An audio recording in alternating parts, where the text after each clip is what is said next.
2, 1.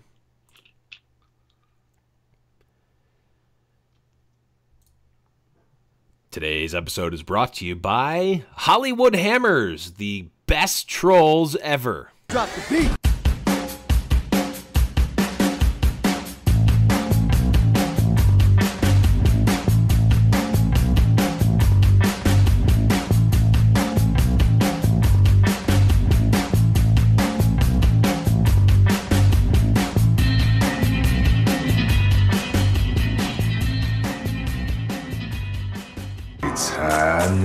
Hello, everyone, and welcome to High Noon Podcast, the competitive Overwatch podcast. I am your host, The Blevins. With me, as always, is Deathblow. What's up, buddy? Not too much. How's it going? It is going great, man. It is going great. We have got a great show. We've got a big show planned today. At least Huge. We've got a lot to talk about. So let's just dive right into it. I'm going to try to not go on as many tangents, but I'm also not going to hold myself back. So really, I'm going to do nothing different. But I'm going to cue the tangents. I'm going to make it sound like I am going to do something different. Actually, there was okay. No, I'm not. Let's just start it right off and go into what did we do last week. Death. I mean, we actually might talk. We're going to talk a lot about what you did last week in a later section. Yes. But is there anything else you wanted to mention before that? Yeah, I mean, we're obviously going to be talking about my performance in the Overwatch Contenders tournament, so most of my week was dedicated to preparation for that. Obviously, we were taking it seriously, and, we performed fairly well. But other than that, kind of early this week, late last week, one of our old substitutes came to me and said, "Hey, man, I want to put a team together, and I'm hoping you'd be able to help me out. I don't really know what I'm doing, and I'd like you to coach it." So Coach Deathblow is officially happening. Nice. So that's really fun. They actually had their first practice yesterday with their kind of first round of tryouts.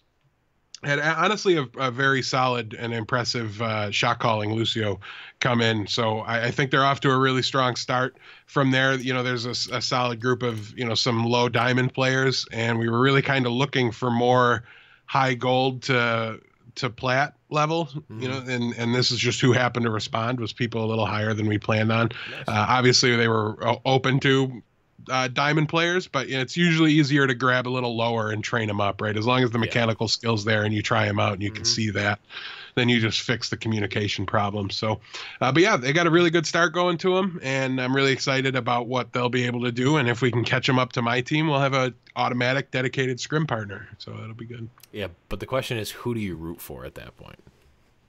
I mean, obviously the team I'm playing on. Like then I'd have to lose, right? Like I'd have to be playing and lose, and I don't ever want that.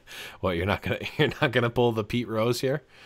No, I mean I will root for them in everything I'm not physically playing in for all of for the rest of time. But if they're playing against me, well, I'm sorry, guys. It's gonna go rough for you. I've got all your strats. Okay, here's the question though: what if they become a pro team and they get into Overwatch League and they get picked up by the New England Patriots? Then they're dead to me. So we found another scenario where you will root against them. Yeah, I mean, well, no, I mean they wouldn't exist. Like they would be dead to me. So I can't root against them if I refuse to acknowledge their existence. So true, so true. As for what I did last week, for those of you watching the live or on the video, you can see I've got a brand new jersey here. It is, in fact, the Hammers Esports jersey that I won in the bet that we talked about before. And like I mentioned at the top of the show, Hammers, and more specifically Rage, one of the owners of Hammers, is quite possibly the biggest troll of all time. And that's because, and I don't know if you're going to be able biggest, the best, like the highest biggest quality and best of trolls. Yeah. Yes. So let me see if I can show you what my jersey actually says on the back real quick. I don't know if you could see that or not, but I'll explain it to the podcast listeners anyway. It says the Belvins on it. And no, this was not just a fat finger. This was not I thought that's how you spelled it. No, this was done intentionally. Because they know it bothers you. They heard you talk about it on the show. Rage has been a fan of the show for many, many months now. That's how I got in touch with him. We met at PAX East, and I was looking for him. I didn't know what he looked like. It's that whole thing with like knowing people on the internet and on Twitter. Like if they don't have a real picture of themselves, you don't know what they actually look like. So I'm just like walking around the place that I know he is, and I hear out of the crowd, I hear, "Yo, Belvans." I'm like, oh God. So, you know, Rage reaches out to me a couple of weeks ago, and he's like, "Hey, man, I didn't forget about your jersey. We're sending it out right now before we go to London for their Vainglory championships that they were in." And I'm like, "Oh, awesome." He's like, "Now, what name did you want on it?" I'm like, "Oh, just put the Blevins on it." He's like, "Okay." And I get the jersey, finally got it in the other day, and I'm like, "Oh, this is so awesome." I bust it open. I'm like, "Oh, man, this shirt is awesome. I love the color. The fabric is so nice. It's got all the cool, like, sponsors and stuff on it." I look at the back, and at first I, like, open it. I'm like, "Oh, I don't even see the name." And then I look at it, and I'm like, "Oh, man, they put the... Oh, God." I got. I like how you messaged me a picture of it, and I'm like, "What? What are you? What, yeah, what are you talking about?" I'm like, Death is going to love this so much. I'm like, Hammers is the greatest troll ever. And you're like, "Why?" I send you the picture, and you're like, "I don't get it. Your name is there." I'm like, "Read it again," and you just like send like 10,000 ha-has. Yeah, I lost it a little bit. It was glorious. So huge shout outs to Hammers for pulling through on the bet, even though it was kind of like a fake bet that I made. I really wasn't expecting a jersey, but I got one, and I got exactly what also, I just want to point out, I can see your head, and you're really close to him on troll level right now. I'm just throwing that out there. I don't know how I feel about you right now. I'm also wearing a CLG hat, so details to follow. I didn't say jerk. I didn't say that I wasn't also on a great level of troll, but it's not Rage level. Like he way outdid you. Because I was just so not expecting that even a little bit. And we talked a lot a couple of weeks ago on Twitter. Like for like 2 hours we were messaging each other on Twitter, and like never came, like he like no, just took the liberty, sent the troll shirt. And I couldn't be more mad / happy about it. Right. Like literally the greatest thing ever. But I'm not counting that as a tangent. It's just a good story. So let's move right along to my favorite segment of the show.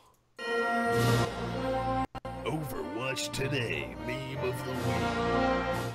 We have got a great meme of the week this week from Overwatch Today, and memes everywhere. There was no shortage of memes. There was a million of them, and I decided again to, against my better judgment, not pick a Genji I need healing meme.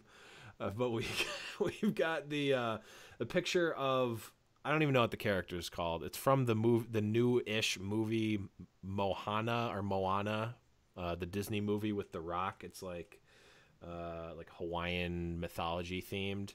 It's got that picture of The Rock's character, and then it also has the picture of that what is it, like tiki roadhog skin, and it says, "Remember Maui? This is him now. Feel old yet?" It's like I love that meme only when it's done so stupidly. And it's done pretty stupidly here. It's a bit of a bit with Overwatch. Like I've seen other ones in that same vein. Like This is him today. Do you feel old now? Yeah. I can't remember who it was. It wasn't as good as that one, but nonetheless, it was. Well, there's another one. A good one. There's another one. I don't know. It's not really a meme. It's just pointing out. A fact that's actually kind of interesting and funny. And I don't know if it was Overwatch Today that posted this or not, but it's, if you remember the show from Cartoon Network called Foster's Home for Imaginary Friends.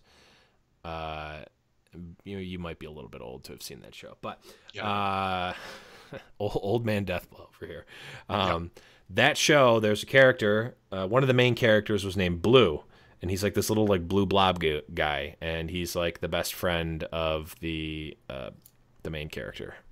And the guy that does that blue blob voice guy, who's like this like nice cheery blue blob thing, is the voice of Reaper in Overwatch. So it's like, see these two? Same voice. It's just one of those things. It's like, that's really weird that that's the case. And funny and impressive. But speaking of weird, funny, and impressive, and also speaking of Overwatch Today, Overwatch Today tweeted at us this week and pointed out a really interesting and fun fact for us that we are finally and officially in the top 5 Overwatch podcasts on iTunes. So huge round of applause for us. For you guys, not for us. Forget us. For you guys for doing the work, for clicking download, for clicking listen, for leaving the reviews. Thank you guys so much. As always, if you want to help out the show, you can head over to the iTunes page, leave us a review. However you feel about us, download the episode, listen to the episodes. All of it helps. All of it brings us a little closer to that number 1 spot. We must unseat Omniclab. I can only beat them in scrims so often, and it doesn't affect that rating. Are they number 1? I'm pretty sure, yeah. Wow. They really took off. I was listening, they had like 9 new patrons the one week. Like they have just crazy numbers and crazy fan support. That's awesome. And it completely makes sense. They're a really phenomenal show. If you're not familiar with them, make sure you check them out and tell them we said hello. Yes, and also Deathblow. Tell them that Deathblow is talking smack about them and their team. They know. we have a standing scrim every Monday. By law of large numbers says I'm going to win enough of them. I get to say I can only beat them so often. That's true. Well, I mean, now you have both a sponsored Hammers Esports and CLG player that has practiced with you one time. And I'm not sponsored, by the way. It's just so that there's no confusion here. I'm not barely even sponsored. An Overwatch player at this point. It's iffy. Depends on the week. True story. But let's move right along to it's tournament talk.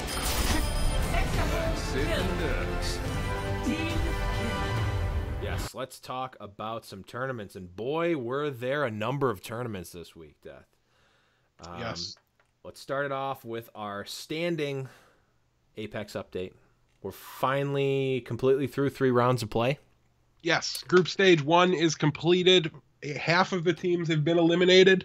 So come on home, Rogue. Yeah, I am happy, sad. So in that Group A, we saw Lunatic High go 3-0. And we saw a 3-way tie for, I guess, second place at 1 and 2, but the tiebreakers allowed Kongdu Panthera to move on, and sadly / happily, that means Rogue's coming back. So, yeah, I mean, I don't know. It's exactly how I feel. I'm happy and sad. I don't know which one to pick. I've got no input on either. I don't know. What do you think, Death?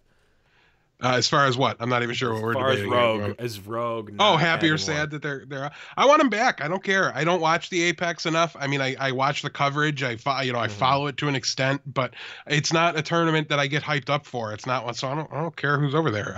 By all means, I'm glad it's happening. It's just more tape and more footage and more VODs I can watch and review. So that's always good. But I don't prioritize it in any way. The tournament isn't a super big deal to me. So I'd much rather, I love seeing them in the TakeTV, which I still haven't even gotten to watch yet with the Contenders shenaniganry going on all week.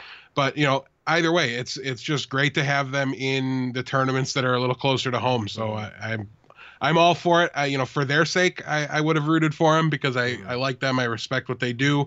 I imitate what they do with my team. And, I do want to see them succeed, but I mean, it's impossible for me to shed a tear in a scenario like this where they're leaving Korea to come back to North America to play more tournaments I'm going to watch on a regular basis.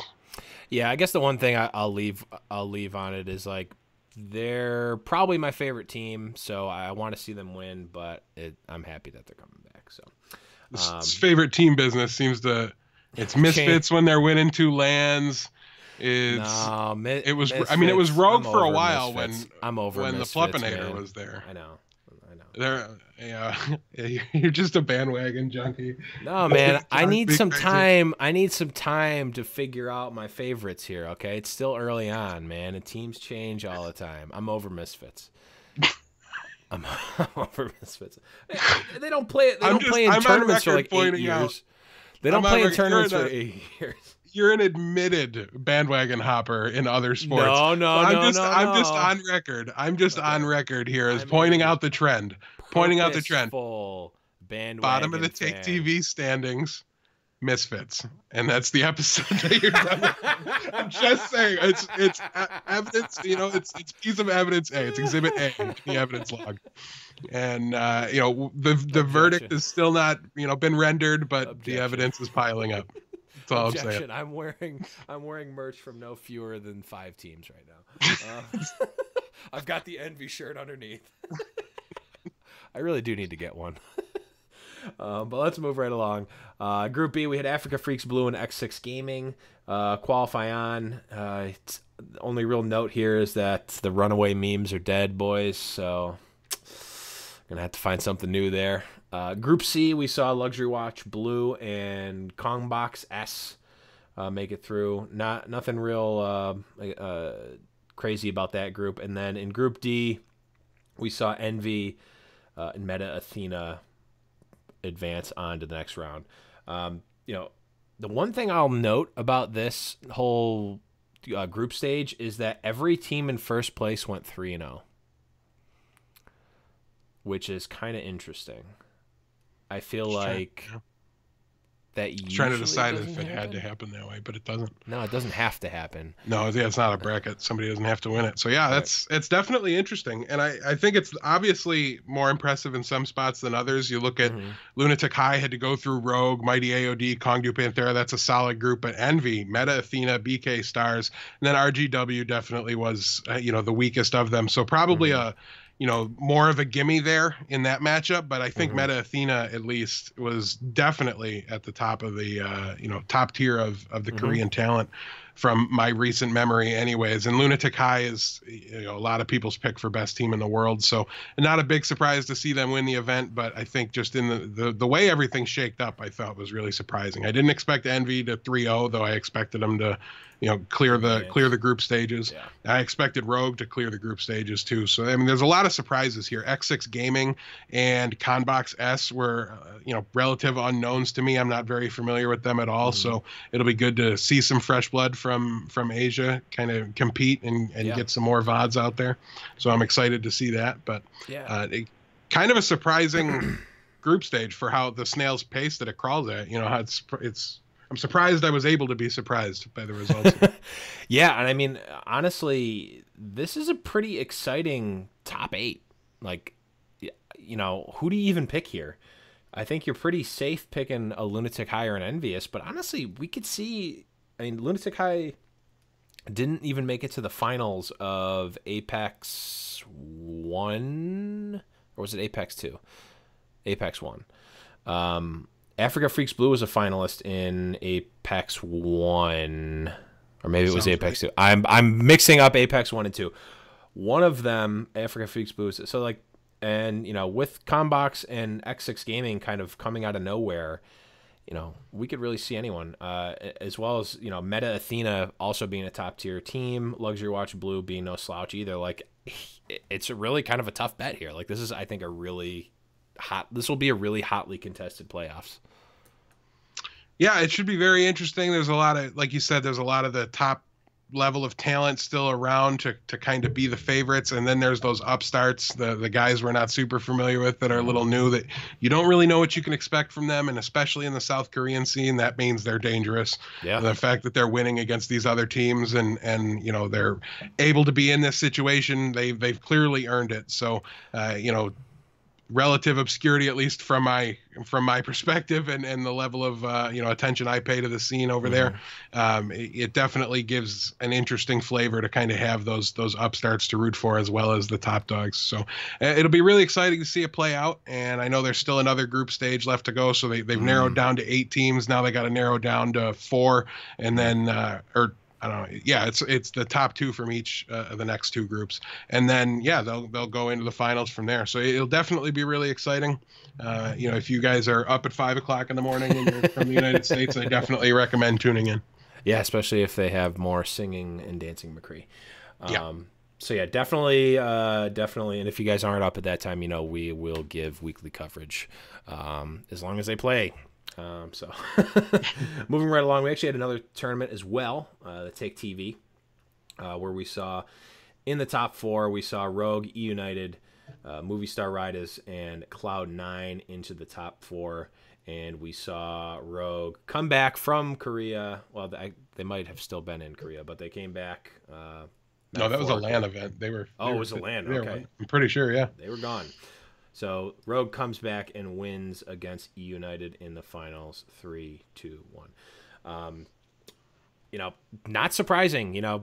Rogue is the type of team that A, has been very dominant, but B, has been known to, even if they do falter at some points, to really not let it affect them, at least in a hugely dramatic way. I think it's the type of thing where, like, the professionals act like they've been there before, whether it's the winner's bracket or the loser's bracket.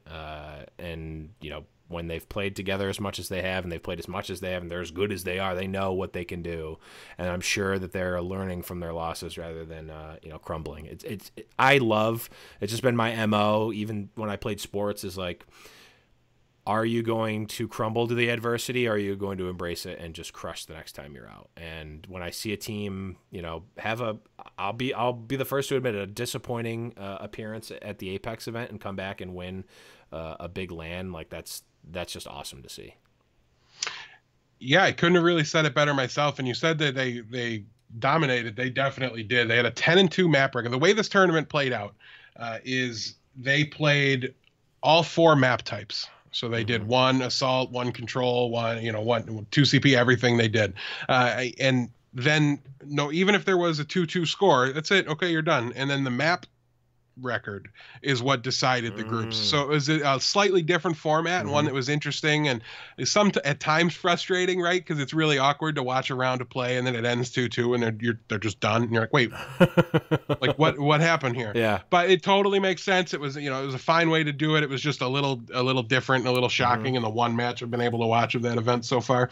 But Rogue went 10-2 through the group stages, and looking at the brackets in the playoffs, 2-0'd Cloud9, 3-0'd E United, and then 3-1 E United. So it was definitely a dominating performance from them. And like you said, great to see coming off of a disappointing performance in Korea.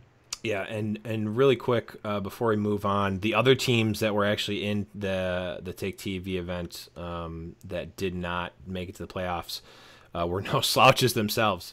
Ninjas in Pajamas, Hollywood Hammers, Misfits, and then Cyclowns. I don't know if we know anything about Cyclowns. No, they were definitely on the unknown side. I want to say there was a name or two that was familiar to me when I saw them versus Ninjas in Pajamas, but they took a map off Ninjas in Pajamas. Like, I don't have anything out of the ballpark bad to say about them. They took at least one other map. Right? They won a map off of someone else too.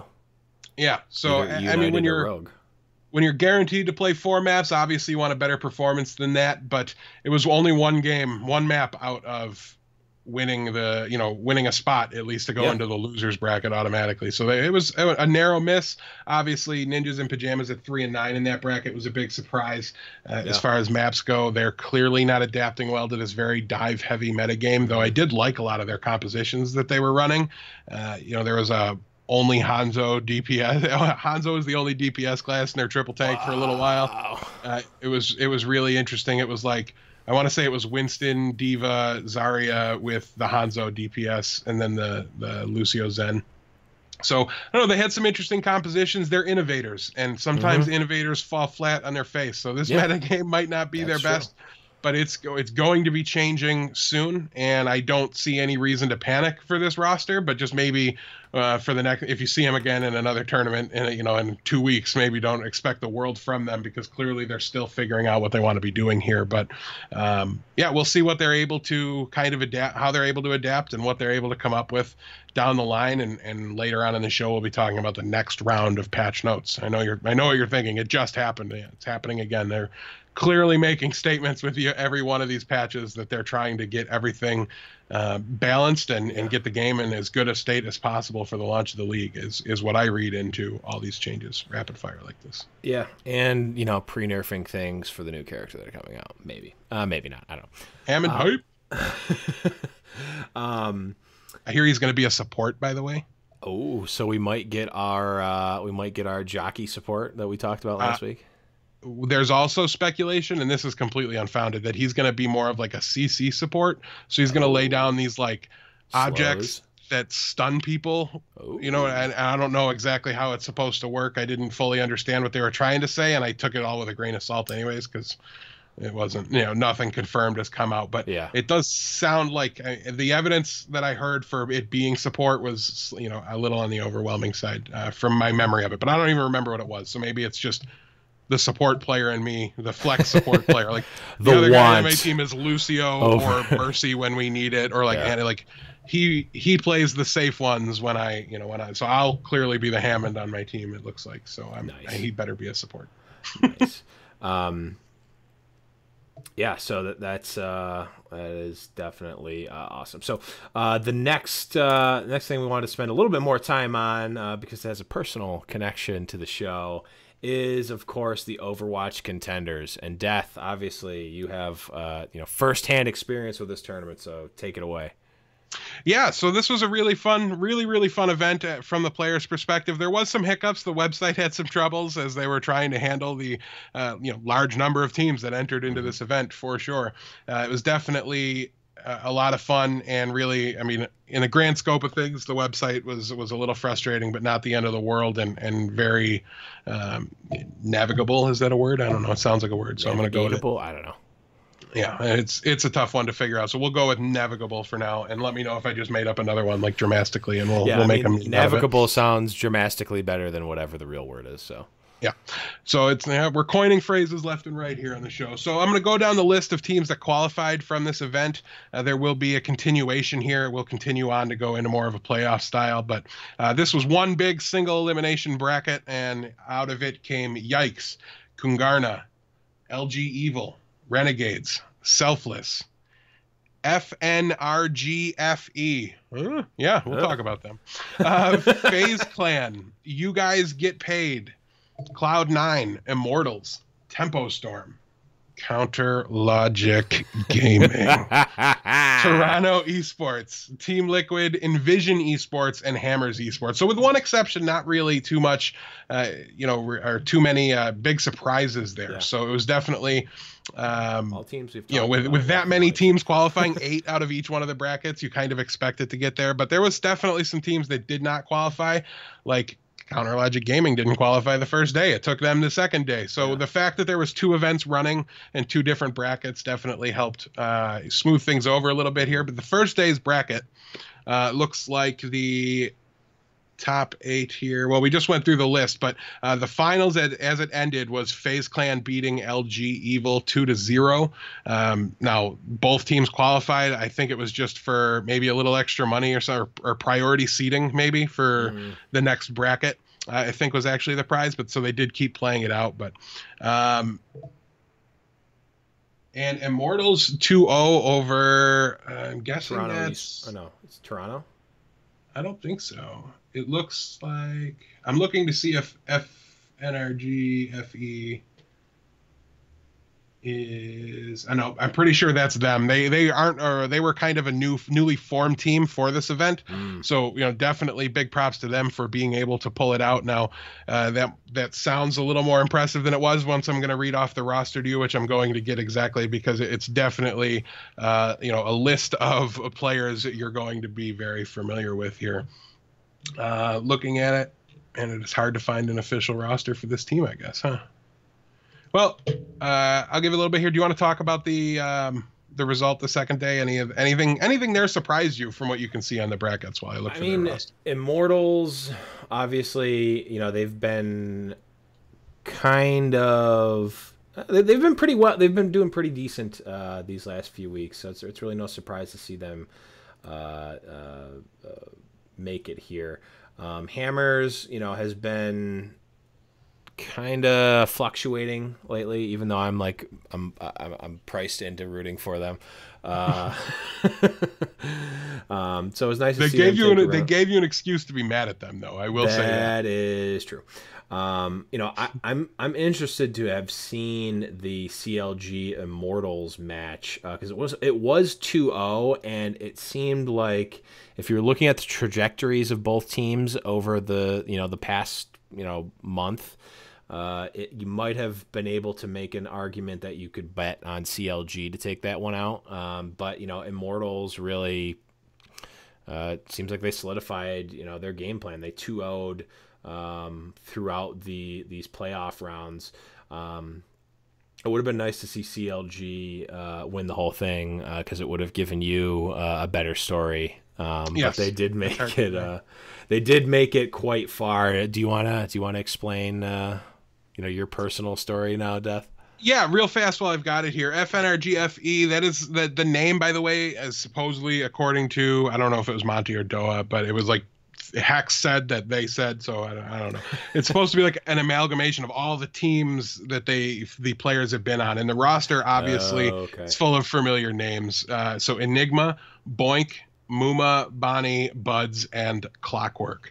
So some of those names are more familiar than others. So, I mean, this is not a complete random surprise. This is a solid group of players.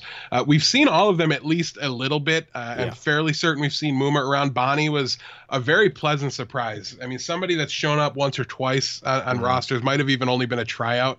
But he was kind of the one unknown, and he played really, really well. His Zen and his Ana play were both, from what I saw, very strong, and he had a standout performance. And it's for your support player to stand out on this roster with Buds, Clockwork, Enigma, all these players, is definitely very, very impressive. So big props to this team. I thought it was really funny. I guess Blizzard went out and had them like a professional company design them a logo because the one they had didn't live up to the standards and they needed to like put it on promotional stuff now that they're qualified. So I thought that was really, really funny. Apparently it's a corn dog that like has an actual dog's face in the end of it. I don't know. It's really weird looking, but I'll leave you guys to find that on your own. But I did see a tweet that I guess Blizzard had to foot the bill on that one. But yeah, so my experience was here. I did not get to play on Sunday. I know a couple of you guys followed my posting of results on Twitter a little bit. We had to drop out. Unfortunately, we had somebody lose their PC for a couple of days there, so he wasn't able to queue up, and you had to pre-register your substitutes. So at the time we found out it was going to happen, it was impossible to replace them and still participate. It was really frustrating because I told the admins the night before we can't make it. They left us in the event, and then somebody lost their first round matchup because they were paired against us and had to forfeit. So that was pretty frustrating. But nonetheless, on Saturday we went against a team called Lockout. They were a solid team, relatively in our SR range, at least for this season. I don't look too deep into that stuff, but we had a long break with the website down where I knew and was able to ready up my team. They weren't able to do theirs. So we just kind of had to sit there and wait knowing who the opponent was. So yeah, we actually went 2-0 there. And had a really good game. Our dive comp was really strong. I think we lost 1 point of one of the control maps, but other than that, we cleaned up really well. And it was an interesting event because the first game, it had to be either Route 66 or Gibraltar, right? Like it had to be a payload game type, and those were the only two that were in the map pool. And then the next round had to be Koth. And then after that, it had to be 2CP. So it was an interesting experience, and it kind of gave that extra bit of strategy, and we did use that in the third round a little bit. So nice. I'll talk about that some. But the next round, we played against a team called Toga Esports, beat them 2-0. They were underranked. They were a lower team. They had a bye in the first round, so they just advanced straight to us. Yeah. And we definitely swept that one up pretty easily. So.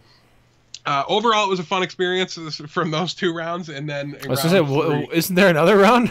Yeah, round 3, we faced off against Counter Logic Gaming, and if we would have been able to beat CLG, we would have had to have played against Skyline's team, and if we were able to have beaten Skyline's team, we would have been playing against Seagull.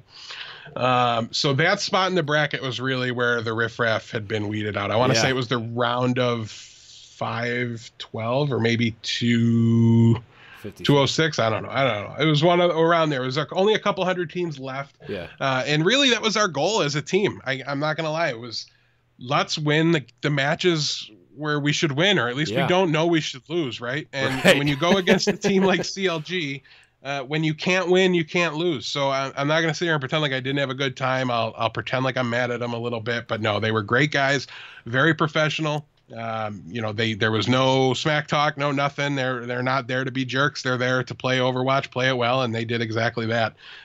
They brought out the Diva Winston dive comp, and they had the Soldier, and they had the Tracer, and Shake, and was on Anna, I think, most of the time. And then they obviously had their Lucio as well. And other than one shining moment, and a shining moment, I think it's funny I said that because I almost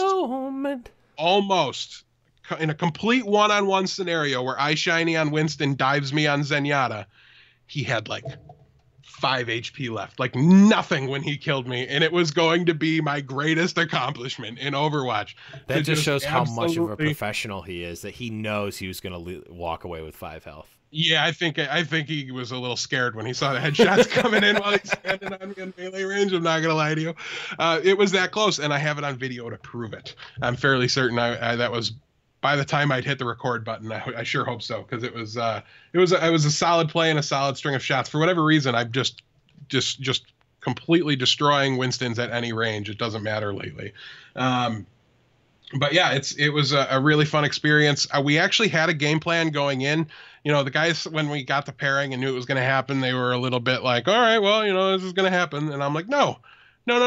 You don't have that attitude. And no. We all knew, but I'm like, you can't at any point playing in a tournament become satisfied with where you're finished, because you're done. You're dead in the water. I don't care who your opponent is. Yep.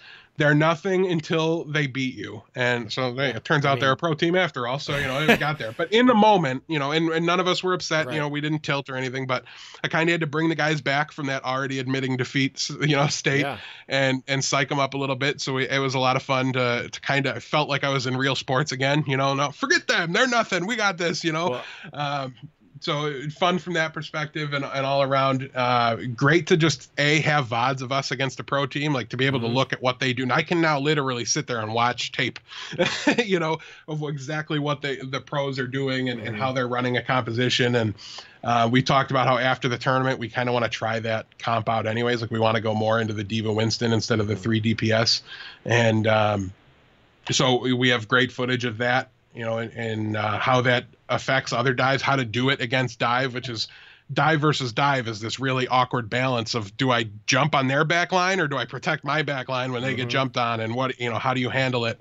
So it's really good to get their perspective of how that all goes. And overall, just a really, really phenomenal experience. It was a lot of fun. I was really kind of upset that we didn't get to play in the second day, but if I'm being honest, with all the prep we did, and we were taking it serious. The day before the event, we were actually going to kind of call practice early, make sure everybody could get a good night's sleep. We had a guy on the West Coast have to wake up at 7:30 in the morning to log in and play Overwatch with us. Like it was a grueling day, even though it wasn't super long for us. And there was a little burnout. We're actually on like a day or two off because Zeus still has to get his PC back up and running and everything. So it's going to take a little time there, and we're kind of happy for it. We might be back tonight. We might not be until tomorrow. We'll have to see. But yeah, I don't know. It was a lot of fun. Big thank you to Blizzard for hosting an open tournament like that. It's great to get that experience. And if anybody did the event, one thing I want to say, because there was a defeated moment there against our second round opponent where they're just like, well, I guess, that's why, blah, blah, blah, blah, blah. And don't beat yourself up. Like we had a roster of multiple people who've been in tournaments before, and it doesn't make us pros, but it gives you that edge and it gives you that experience. And, especially the first round, they seemed to take it much better. They didn't seem to be upset or anything like that. It just happened, and they moved on. But if your team is in there and you guys are thinking about leaving the team because it didn't go, don't do that. That's the worst thing you can do. How bad my first tournament went was, if you lost in the first round, eliminated, get out, go home. They were nobodies. I think their name was Kevin's Friends. Like it was like nothing. Like it was a nobody team, and they crushed us. Tournament play is different. If you didn't give a lot of thought to the map strategy, to give you an example, we're going against CLG. What do I know? Well, I know I had a little bit of time. We were done with our match before they were done with theirs. So we turned on VODs of CLG and started watching them play. And what do they do? We started thinking about the map pool. I said, okay, great. We're probably best on Lijiang Tower, but do I want to take a pro team to Lijiang Tower or Nepal that's been out since day one, that they've been playing on at a higher level than me for so long? No, thanks. We'll go to Oasis. think of it that way. What can you do? What is your strategy going to be? Where was my team going to dive? Well, didn't Shake sign on the roster 2 weeks ago? Sounds to me like he's the one that might be a little out of sync with the team, that it might be you might get a half a second longer to live when you dive him and get your shield back up for another 15 seconds, stuff like that. Yeah. So for the record, we got nowhere near Shake, and he was just perfectly positioned every single time. But have a plan. Think like that, and it will go better against the teams that are in your ballpark. And maybe the opponent wasn't. Like, were you in platinum and were they has career high masters? Because you're not going to win that round. It's probably just not going to happen. Yeah. And you can't beat yourself up over it. But look for the advantages. We almost took the first checkpoint on Gibraltar against CLG. It was a big deal for the team. That's what we rallied around. That's what made it okay. We pushed a little bit. We got there. It was brutal. We got spawn camped on Oasis. It did not matter. But I also look at it like, Koth is where the strategy goes out the window a little bit, and it becomes team deathmatchy, and at least more so team deathmatchy. So we all know they're going to be much better players than we were, but the fact that we were able to use a little strategy to at least push a payload a decent distance and not have it be like literally at the first corner we got destroyed. It felt good. There was something to that, and there's something to take away from that. So always look for that silver lining whenever you play in a tournament. And I promise you guys, if you keep together as a team, we've had weeks. I mean it literally, weeks where we don't win a comp game. We don't win a scrim match. We are losers for a week straight, and it's brutal. And 0 of our players have left. And as a result, we've pushed into Master. We're able to win some rounds in some tournaments and have a good time and make a day out of an Overwatch tournament. And that's a fun prospect for a lot of people, I think, and an intimidating one as well. So just don't be intimidated by it. Go out there, get the experience, whatever there is. Watch VODs with your teams, review the performances, talk about what you could have done different. Doesn't have to be, I could have shot this guy better. It should be strategy discussions you're having, because the rest comes automatically with repetitions. So.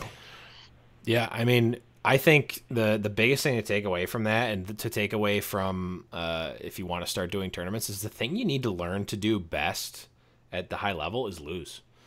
You need to know how to lose, and know that it's okay to lose, because always circling back to Magic the Gathering, the most stressful thing is oh my god, I can't lose this match. I can't lose this match. I don't want to go home. I'm doing this tournament. It's my first tournament. I don't want to lose. I want to win the whole thing. You're not going to win the whole thing.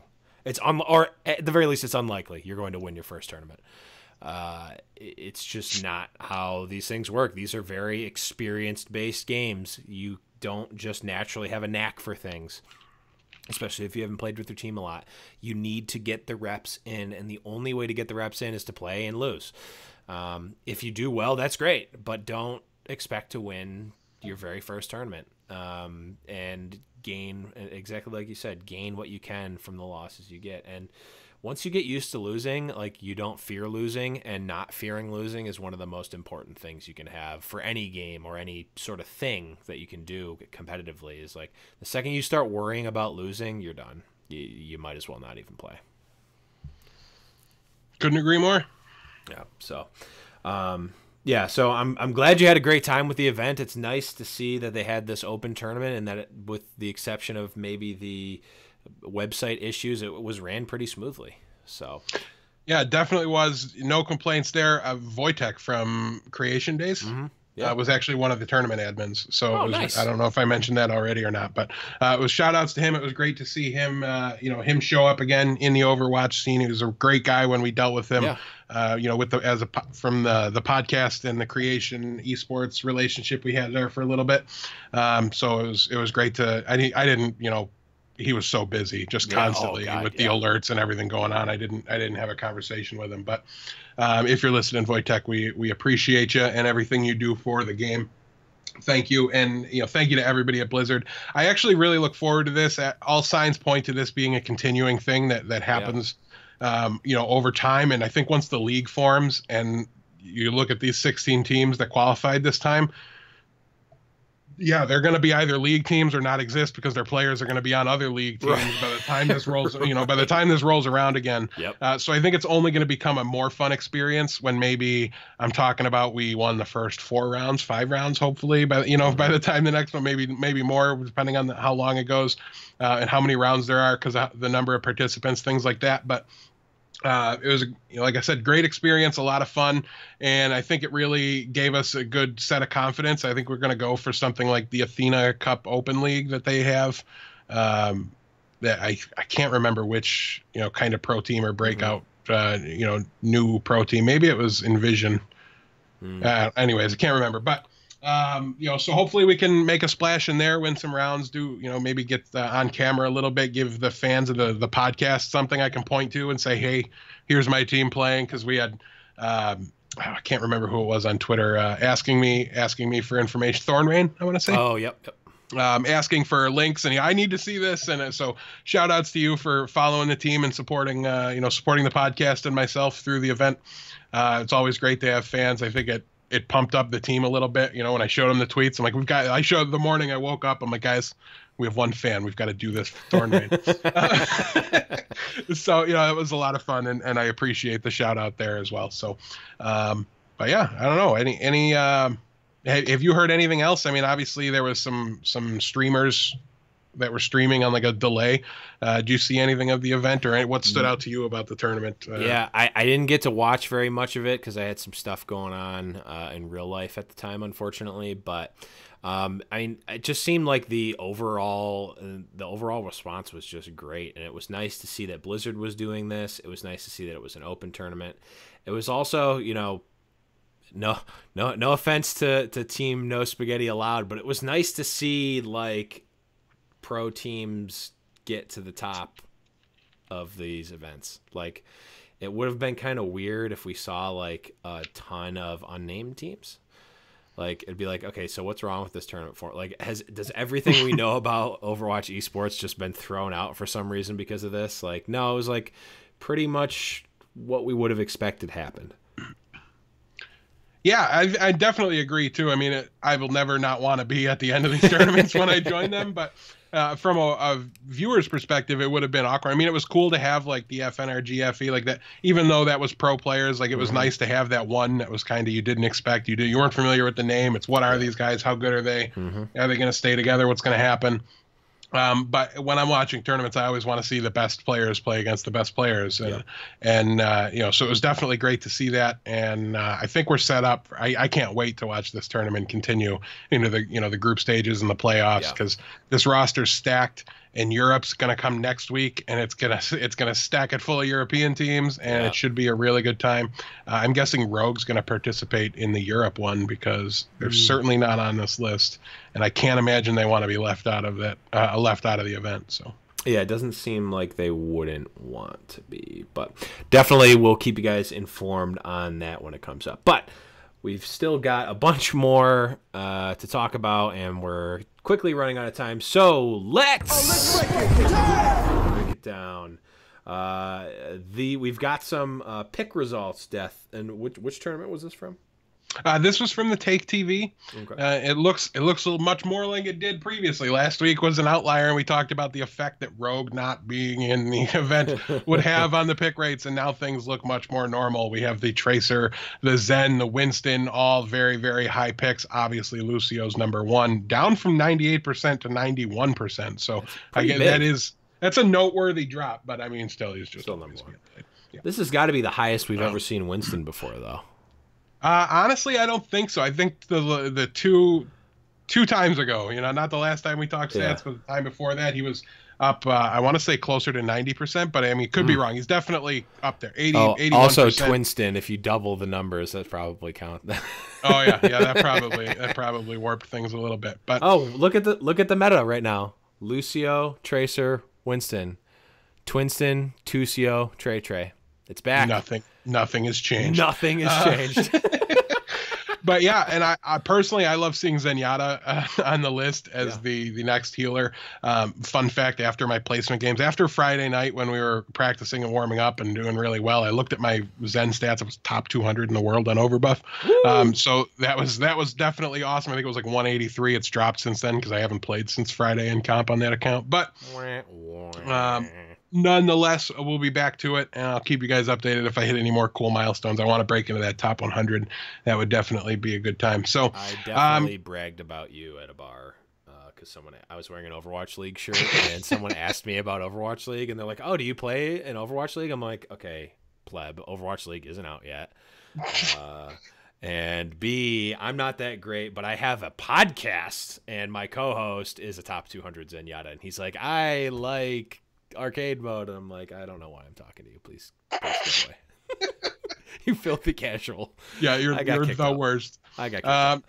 That's fine. It was totally justified. Like, he should have got kicked. He's like, out. I play on Xbox and I got in a bar fight. So. It's like sounds like me in a Patriots bar or something. But yeah, looking at, I mean, this is my team's comp right here. When you look at the top six players, you got Genji and Soldier bringing up the last two spots in the top six. Then comes Diva. Obviously, we've talked about how the Diva comp is Diva's being thrown into the dive comp, and really like what CLG ran, it was kind of only half dive. Like they didn't commit super hard to a dive. They stayed passive. The Winston and the Divas follow each other, and Diva just uses defense matrix from behind Winston, and nobody takes any damage, and it's super infuriating.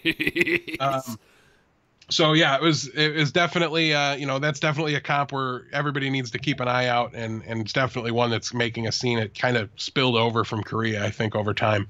And then Anna comes in only 27%, Reinhardt 20%.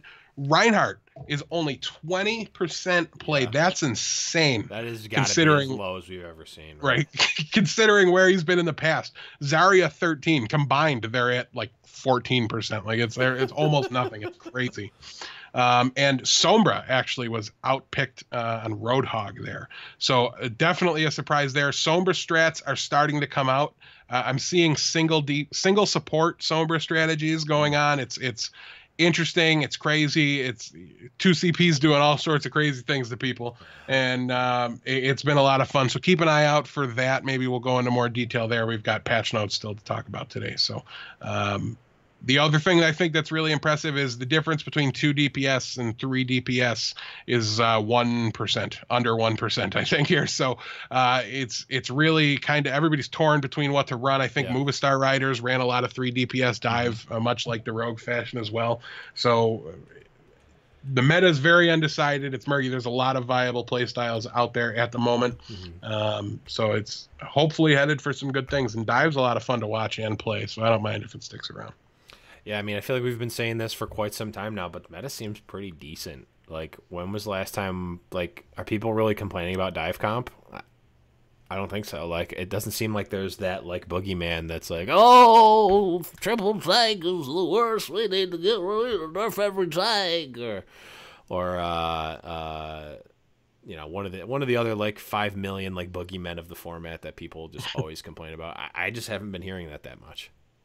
No, it's not. There's not been a ton of it, and I think generally it's just the whiners at this point that are complaining. It's a solid, solid meta, and you look at characters that are surprisingly low, like McCree is at 1.16%, and you look at the patch notes we're about to talk about, and that's about to get fixed. I don't know, Roadhog only at 6.92%. He's getting gutted, so who knows what's going to happen. That's so weird.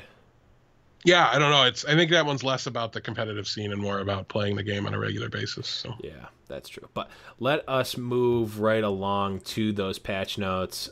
We saw, like you mentioned, the McCree get a change to his Deadeye. The target now begins after 0.2 seconds instead of 0.8 seconds, and damage is accumulated over the first 1 second from 20 up to 80. And the developer said that McCree's ultimate can deal a lot of damage if it has a lot of time to build up, but it's often too difficult to get even a small amount of damage before he's stopped or killed. These changes make it more flexible and powerful. The namesake of our show is no longer literally the worst ultimate in the game. Congratulations, Blizzard. We nailed it. Listen, McCree was at his worst when he pressed Q Yeah. before. I know everybody talked about it in beta. It was a no skill ultimate, all these things. It was terrible. You died when you cast it, and you very seldom killed anybody. So I think this is a great change. It's going to charge up faster. It starts locking faster, and it does more damage faster. And then I think it'll take the same amount of time to fully charge at the end. But I think what you'll see now is a lot of maybe nano boosted McCrees that fire before it locks and just bam, bam, bam, put a ton of damage on 5 people. That's fine. And they're also running away.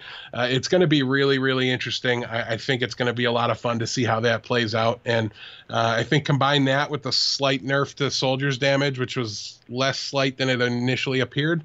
It really depends on where you're standing, quite literally, as to how bad that was. At far range, it was a big difference. At close range, you won't really notice it much at all. But I think it's going to even them two out, and it's going to give Hitscan more of a balanced standpoint. So I'm excited to see that for sure. Yeah, I feel like McCree has been the most nerfed, buffed, changed, moved around hero in the game that I can think of off the top of my head. Yeah. With the exception of maybe Lucio, except Lucio hasn't actually been moved in terms of where he sits in the meta because he's just still always at the top.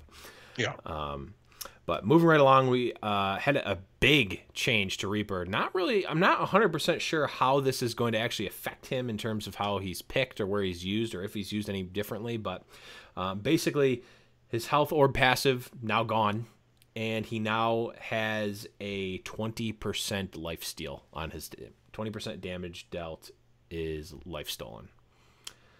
So the developer comment is Reaper's old passive was useful if you kill a bunch of enemies in a row, but since enemies needed to be dead for it to work, it wasn't very useful unless the situation was already in your favor. His new passive lets him get immediate benefit from it, especially when fighting tank heroes, which tend to be larger targets that deal lower damage. I think it's a buff. It's got to be, right? It's huge. It's a huge buff. Yeah. Think about how much damage you're doing when you're using Reaper's ultimate, and now you're like unkillable because you're gaining 20% of that. That's true. The amount of damage you do when you fire a full left click into a Winston is pretty surprising, and 20% of that's getting added to your life. Well, it's a big deal. I think you'll almost out heal in a 1v1 against a Winston. I think you'll almost out heal all of his damage. I don't have numbers on it, but it's got to be really close because you're definitely doing 5 times his damage if your aim's good with your Hellfire shotguns with buckshot. So it should be pretty good aim, hopefully. But yeah, so I definitely think it's a strong change. It's going to be really interesting to see how it goes. I think that combined with the slight quality of life increase that was actually a buff. I think to run out of ammo and to be able to go invulnerable and then come back with ammo is strong. It's not an instant reload, but it in a lot of ways is an instant reload. So combine the two, I think he's going to come back into the meta, but I also don't think he's going to be broken. I think it's going to make things like hook and flashbang and hard CC the only way to counter his ultimate. You're not going to really, other than like a Widow headshot or a Hanzo headshot. Yeah. Right. It's going to be really difficult to kill him while he's ulting, so you're probably just going to want to run, and thankfully Nano Boost doesn't give him speed anymore, so you'll be able to, but it should put him in a good spot. I don't know. I really like it. I think people are kind of overreacting, think it's going to make him OP. I don't expect that, especially when you look at all the 3 DPS single tank comps that are out there. And he's so slow and immobile. That's the biggest thing. Overwatch is such a game of mobility. And he's not going to suddenly gain life when he's shooting into a defense matrix. Like, he's counterable by tanks. Like, you know what I mean? He's not going to be broken. So it's really interesting. But I think the biggest change and the most surprising, maybe not surprising one, but just the most impactful change to any one hero is the third one, if you want to read that one off. Yeah, so the Roadhog, I think it's easy. I think we can just call this a nerf. His head hitbox size is reduced by 20, so his head's a little bit smaller. I guess that's good. But his scrap gun bullet damage is decreased by 1/3. His fire rate was increased by 30%. His clip size was increased from 4 to 5. Roadhog's head was abnormally large compared to a similarly sized character, so we're reducing the size to increase his survivability. The scrap gun changes reduce the power of his hook combo and alternate fire burst damage while still keeping his DPS roughly the same. So I saw a chart that I assume is correct but I haven't tested it and I don't actually know. But I'm not given a reason to not believe it. It wasn't like posted as a joke, but basically it showed like before the patch, before this PTR patch, the number of characters he could one hit, so to speak, with his combo. It was about 70 to 80% of the heroes in the game. Most of the tanks you couldn't, and a couple of other higher health heroes you couldn't. And now it's down to like 5 people, like Tracer, I think McCree, Reaper. Not Reaper. Reaper. What I'm pretty sure happened here is there's only 2 that the status changed on, but I'm not positive on this, and it might depend on the optimal scenario, right? And things are going to change with the way his combo works now. To get the full one shot on like the 250s and maybe even the Zaryas, you're going to have to like hit a right click from range before you hook, and then hook, left click, step forward melee. You're going to have to do the full combo. So I don't know. It's gonna be interesting, but clearly, it's definitely a nerf. To take away that one shot pick ability that just got you, you're dead, and Rip that's MZ. it. Right. I mean, there's going to be bad targets now that you're just not gonna. You're gonna wish you hadn't hooked. Like you don't want to hook a diva. You're not gonna do near enough damage to hurt her. Her right click's gonna be in your face. You could, because you get that left click off right away. So if she's at half HP in her mech, she's gonna lose it. So there's times it was good. Now it's gonna be way harder to get that meaningful damage. The clip size increase is nice. It's probably really mandatory with the fire rate increase. So the overall damage output here, the intent is to keep it relatively the same as the developer comment said, but the impact's still gonna be big. But I will say, I don't think it's gonna change too often what a pro team is going to use him for. Now, the Himsies of the world, most accurately, the Harblues of the world are going to probably need to adjust quite a bit. Yeah. Because he loved to go off on his own and just be on the flank Roadhog like crazy. I mean, I've seen him behind points on Hollywood, just going around and not even going to the main fight, right? Like he just keeps spawn camping 2 people back there with hook rotations and stuff. Like it was crazy what he used to do. And now he's not going to be able to do that anymore ever. And he's reined that in a good amount, but you're not going to get those one shots. But at the same time, I mean, if you think plucking a character out of the middle of their team and bringing them into the middle of the opposing team in a 6-on-6 pro game isn't still going to mean the death of that player. You're out of your mind. That guy's going to die. So I don't know that it's going to hugely affect his pick rate, considering it's as low as it is right now. But at the same time, I love it because I don't play a lot of Roadhog, and I hate getting hooked by him. It's the worst. The skill cap's going to be up on Roadhog, but honestly, it's an overall nerf. I just don't think it's world shattering. I don't think it's hero destroying. Yeah, I mean, he's already pretty much been destroyed from previous nerfs. The one thing that I'll leave it with is that I think that this patch did a really good job of fixing what I would consider a problem, at least in some ways, that one of my friends, Solus, aka Asian Yoda, brought up a while ago to me. Is that like, Reaper's cool, but why would you ever pick Reaper over Roadhog? He does the same exact thing. He does it better. He has more health, more survivability. It just makes a bigger impact than Reaper. And now I completely agree. And you can make an argument to pick Reaper over Roadhog now. The only reason we've ever picked a Reaper was because we already had a Roadhog, with a couple niche exceptions to counter weird triple tank comps that didn't make any sense, and like didn't include a diva for no reason, and just stuff like that. So yeah, I completely agree with that comment. There's just, I mean, they had basically the same weapon. Now they'll fire at roughly the same speed. So I don't know, maybe it'll still be wrong to pick Reaper, but Reaper's going to almost play like a tank on his own now with that lifesteal. It's going to be really interesting. Having a lifesteal tank, I think, is a really interesting thing in this game. So it's going to be really interesting to see, because we've never seen lifesteal in Overwatch. I don't know if I've seen. There's probably like lifesteal in Destiny or whatever, but like I haven't seen lifesteal in an FPS before. But so that's it's a kind of a small patch, but it's a pretty sizable in terms of impact, I think. Well, you're missing one thing that makes it a pretty big patch in terms of file size and the level of content. New map hype. So we talked last week about how there was a new map, and he was on the horizon, Jeff Kaplan said, and it turns out he was on the horizon lunar colony, and his name is Hammond, and he's coming soon, and people think he's going to be in this content patch with these notes I'm talking about. So keep an eye on PTR. If that's true, I think we're going to see it not next week, but maybe the week after, and it'll include the hero, the map, everything, and it should be phenomenal. If it does, that'll be a great patch. Yeah, great way to send off the anniversary event too. Is that ending then? Yeah, it ends. I want to say the 12th. Somebody said, but I'm not 100% sure. I need to start playing more. Yes, you do. Regardless of the event or not, but the skins are good, so you might just want to fight the credit card boss on this one.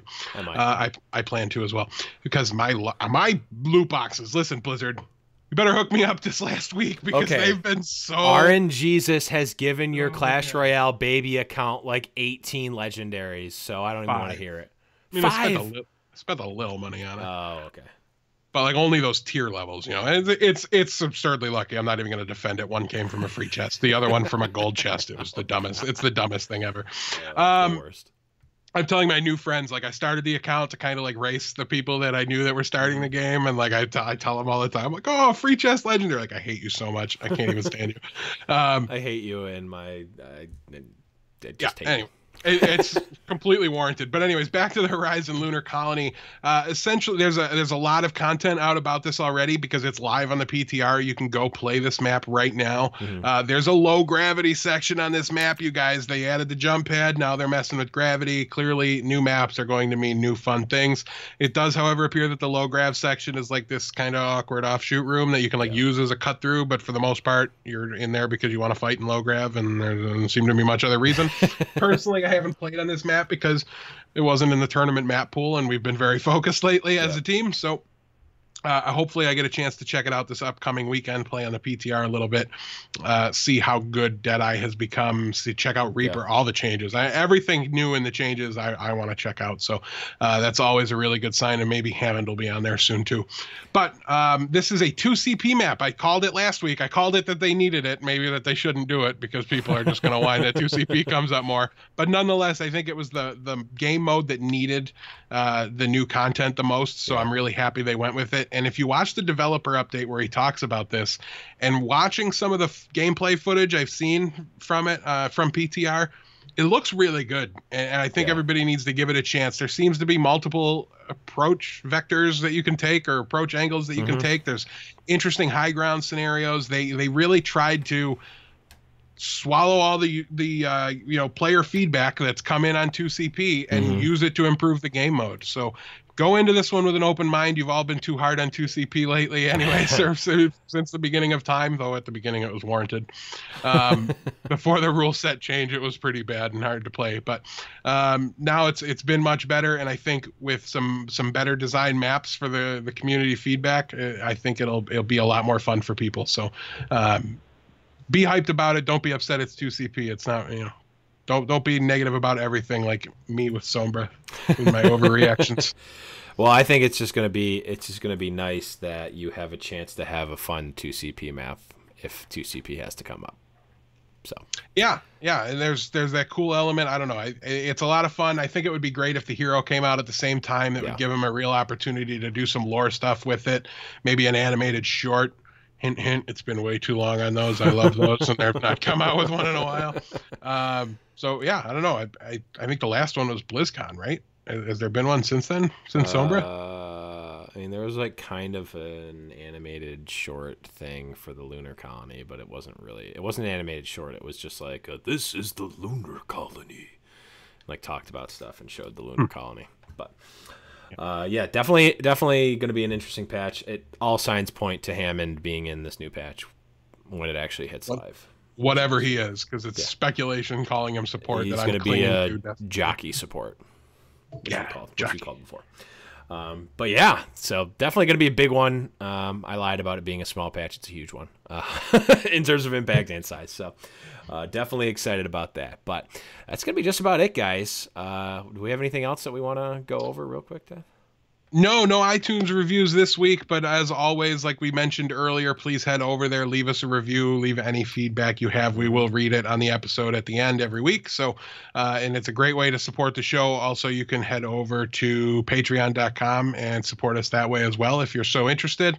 I think we have we're planning a giveaway soon. We don't have an announcement on it, but we want to, I don't know, we've been kind of holding out hope that we'd get something decently big Overwatch League related that we can give away. Since we're competitive focused, we want to help build the hype and support the Overwatch League. So if they don't give us anything soon as far as that goes, we'll find something else to go for. And as always, you can go to the website for links to all our social media everywhere, highnoonpodcast.com. There's a host page as well with our personal contact info and social media accounts you can check out. Yeah, couldn't have said it better myself. So, guys, remember, check out all that good stuff. But huge thanks to all the viewers. You guys are all awesome. Thanks for bringing us into the top 5. Like, it's really awesome, a really awesome achievement for us. Huge thanks to all the patrons who make our lives during the week just that much better with all the talk and the links that are posted about competitive Overwatch. I can't imagine that there are many places that have better competitive Overwatch jargon talk than the High Noon Podcast Patreon Discord. But so huge thanks to them. Huge thanks to Matcherino for bringing us our SoundCloud. So all the SoundCloud listeners, make sure you thank Matcherino. And also huge thanks to Adam Hoek, who made our outro music, which you're going to hear in just a couple of seconds. But again, guys, huge thanks to everyone everywhere, especially Hammers for giving me the shirt and also trolling me. And thanks to CLG for beating down Deathblow. But guys, that's going to be it for Deathblow. I am the Blevins. And remember, it's High Noon. Got his boots and he put on his hat. He threw the coin away that same day. It's in his past and he's not looking back. He says, finding mine now, God's my way. He's not good, but he sure ain't bad. He'll make amends for the sins that he has. He says, I'll change the world one bullet at a time till I find mine. And don't you worry, Hammers, we'll get you back.